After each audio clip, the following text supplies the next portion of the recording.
दो वोट डालता है, एक मेयर के लिए और एक पार्षद के लिए। ये क्यों होता है कि पार्षद के लिए तो वो चुन रहा है लेकिन मेयर के लिए वो क्यों नहीं चुन पा रहा है बीजेपी को?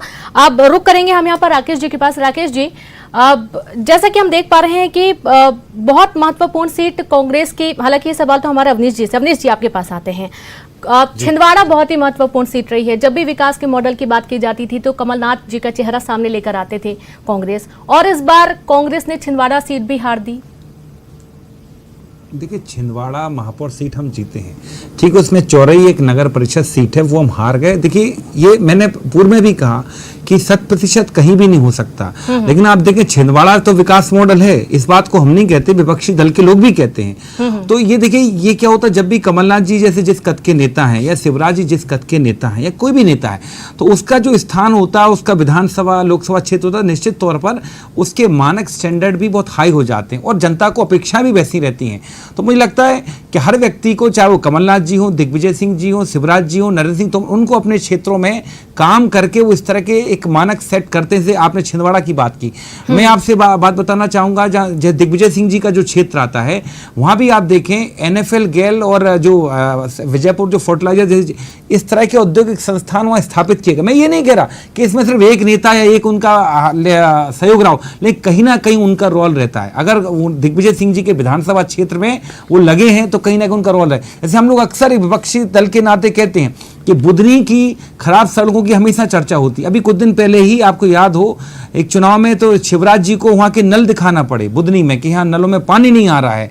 तो ये आश्चर्य है इस बात का कि आप इतने साल मुख्यमंत्री रहने के बाद आपके विधानसभा क्षेत्र में नलों में पानी नहीं, मतलब आपको नल अगर बताना पड़ रहा है, तो ये एक विकास का स्टैंडर्ड है कि कमलनाथ जी के जब आप बात करते हैं तो बड़ी बड़ी इंडस्ट्रीज की बात करते हैं, शिवराज जी के दिखाई जाती है तो नल की लाइन दिखा जाती, पानी की टोंटियां दिखा। मतलब जी ये साबित करता है कि शिवराज जी के विकास में मानक क्या है और कमलनाथ जी के क्या है, ये फर्क है। अच्छा, और यहाँ से ये भी तय हो जाता है सर कि जो गरीब लोग हैं जहाँ पर वाकई में पानी की समस्या है, उनके यहाँ तो मोहल्ले में यदि एक नल से भी पानी आ रहा है तो उनके लिए बहुत खुशी की बात हो जाती है।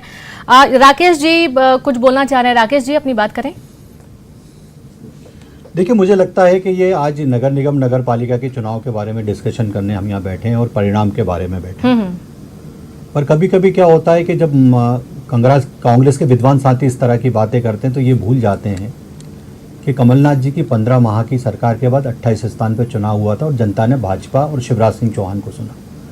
माननीय कमलनाथ जी ने जो वादे किए थे या तो उनने पूरे नहीं किए कि 4,000 रुपये बेरोजगार भत्ता दूंगा, बैंड बाजा बजाने की और ढोर चराने की नौकरी दूंगा। माननीय दिग्विजय सिंह जो कांग्रेस के सबसे बड़े नेता हैं, उनने जब भोपाल से इंदौर जा रहे थे 8-9 महीने बाद कमलनाथ की सरकार के बाद, तो उन्हें एक ट्वीट किया था कि कमलनाथ जी एकाध तो गौशाला बना दीजिए पूरे रास्ते में, मुझे गाय के अलावा सड़क पे कुछ दिखाई नहीं दे रहा। तो ये सर्टिफिकेट कांग्रेस के नेता देते थे। उमंग सिंगार जो कांग्रेस के पद और गोपनीयता की शपथ लेते हैं, वो किस तरह से भ्रष्टाचार के अपनी सरकार पर आरोप लगाते थे। गोविंद सिंह कहते थे कि सबसे ज्यादा अवैध उत्खनन हमारी सरकार। ये सब चीजें भूल जाइए। मेरा ये कहना है कि मध्य प्रदेश में अगर बात की जाए, कांग्रेस ये क्यों नहीं बताती कि आधे समय से ज्यादा इस देश पे जब राज करने वाली कांग्रेस पार्टी, आज मोदी सरकार को शौचालय बनाने पड़ रहे हैं, आज मोदी सरकार को गरीबों के लिए पक्के मकान बनाने पड़ रहे हैं, आज मोदी सरकार को नल जल योजना के तहत उनके घर में पानी पहुंचाना पड़ रहा है, आज मोदी सरकार को उनके यहाँ उज्ज्वला के सिलेंडर पहुंचाने पड़ रहे हैं। हम गरीब की चिंता कर रहे हैं और इसका परिणाम यह है कि उत्तर प्रदेश में जब चुनाव होते हैं तो 196 स्थानों पर कांग्रेस की जमानत जब्त होती है और भारतीय जनता पार्टी की पुनः सरकार चुनी जाती है। आप देखिए कि आज मुख्यमंत्री जी ने भोपाल में 12 नंबर की जो मल्टी है वहां पर जब चुनाव प्रचार में नगर निगम में गए थे, उनने वादा किया था मैं जल्दी आऊंगा।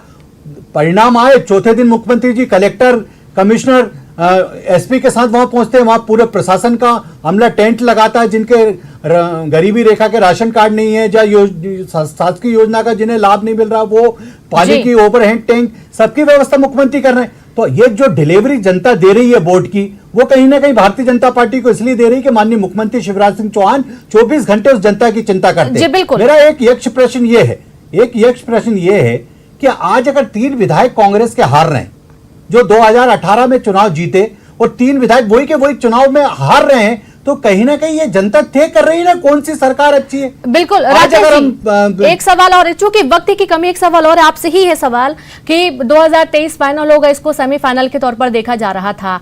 16 सीटें, 16 नगर निगम की सीटें बीजेपी के खाते में थी और अब 9 हैं, यानी कि जो 7 सीटें खिसक गई हैं, इस पर मंथन करने की जरूरत है। सवाल यह है कि क्या लगता है आपको कि कांग्रेस की मेहनत है जिसकी वजह से ये सीटें खिसकी हैं, या फिर कहीं ना कहीं कोई चूक हो गई है बीजेपी से, उस पर होमवर्क करने की जरूरत है? देखिए, आने वाले 2-3 दिनों बाद भारतीय जनता पार्टी की एक बड़ी बैठक होने वाली है, जिसमें ग्वालियर चंबल संभाग के पूरे विधायक, सांसद, पार्टी के पदाधिकारी, इसी तरह जबलपुर के पूरे क्षेत्र के हमारे विधायक, हमारे मंत्री और पार्टी के पदाधिकारियों को बुलाए। भारतीय जनता पार्टी हर बार मंथन करती है और विचार करती है कि कहाँ क्या कमी रह गई, किस कारण से हम यहाँ असफल हो पाए या हमें सफलता न मिली। माने मेरे बगल में हिंदुस्तान के बड़े पत्रकार बैठे, उनने बहुत बड़ी बात कही कि 2 ईवीएम रखी है, एक में पार्षद में तो जनता भारतीय जनता पार्टी के उम्मीदवार को चुन रही है, पर दूसरी तरफ महापौर के लिए भारतीय जनता पार्टी को वोट नहीं दे रही है। तो यह विचारणीय विषय है और भारतीय जनता पार्टी पूरी ईमानदारी से इस बारे में विचार करेगी कि हमारी कहां चूक हो गई, कहां हमारी कमी हो गई, और उसके बारे में मंथन करेगी। और आप देखिए कि 2018 में अगर हमें सफलता नहीं मिली, उसके बाद शिवराज सिंह चौहान लगातार मेहनत करते रहे और जब 28 स्थान पे चुनाव हुए हम सफल हुए। उसके बाद 4 स्थानों पे चुनाव हुआ, उसमें भारतीय जनता पार्टी जीती। बिल्कुल एक छोटा सा सवाल है, बिल्कुल छोटा आंसर करिएगा अवनीश जी, क्या इस बार ईवीएम पर कोई छेड़खानी नहीं हुई है इस रिजल्ट के बाद से? अब चूंकि यहां पर वक्त एक छोटे से ब्रेक का है, आप देखते रहिए न्यूज़ 18 मध्य प्रदेश छत्तीसगढ़।